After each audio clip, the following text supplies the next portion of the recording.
Today we are going to discuss chapter number 5 Charles law.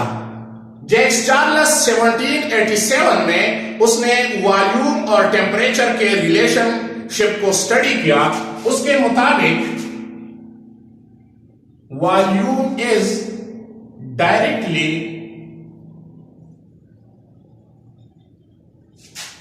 proportional to temperature at constant pressure। अगर हम pressure को constant रखें तो volume और temperature का डायरेक्ट रिलेशन है। मतलब जब टेम्परेचर इंक्रीज होता है गैसेस का तो उसका गैसेस का वॉल्यूम भी इंक्रीज होता है। मैथमेटिकली अगर हम इसको लिखे V directly proportional to T, volume is directly proportional to temperature। Condition क्या है? At constant pressure. आपने प्रेशर को कांस्टेंट रखना है। इस तरह भी हम लिख सकते हैं V is equal to sign of proportionality की जगह पे मैंने K लगाया, where K is constant multiplied by T। या इस तरह भी हम लिख सकते हैं V और T is equal to K। For different gases हमारे पास है V1 और T1 is equal to V2 और T2। नाउ किस तरह हम जो है एक्सपेरिमेंटली इसको रिप्रेजेंट करते हैं? हम लेते हैं एक कंटेनर। नाउ इस कंटेनर पे एक मूवेबल पिस्टन लगा है। इसमें गैस पार्टिकल्स हैं। ये इसका वॉल्यूम है। जब आप इसको हीट देते हैं, हीट टेम्परेचर है, दिस इज T1 और ये इसका इनिशियल वॉल्यूम V1 है। So the gas particle collide with one another.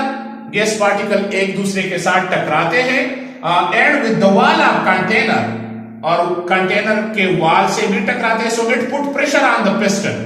यहां पे जब इसको हम हीट अप करते हैं तो गैस मॉलिक्यूल की काइनेटिक एनर्जी बढ़ जाती है।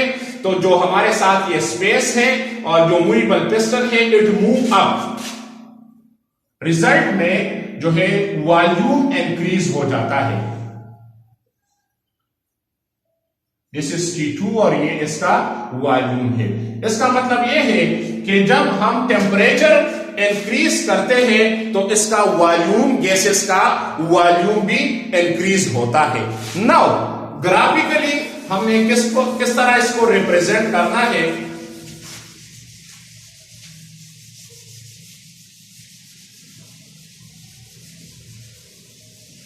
अगर हम इसका ग्राफ बना दें,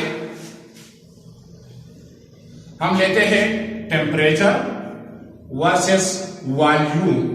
सो हमारे पास एक स्ट्रेट लाइन बन जाता है। इसका मतलब यह है कि जब टेम्परेचर इंक्रीज होता है तो वॉल्यूम भी इंक्रीज होता है। डायग्रामेटिकली अगर हम इसको रिप्रेजेंट कर ले डायग्रामेटिकली, तो हमारे पास जब हम टेम्परेचर इंक्रीज करते हैं तो वॉल्यूम भी इंक्रीज होता है।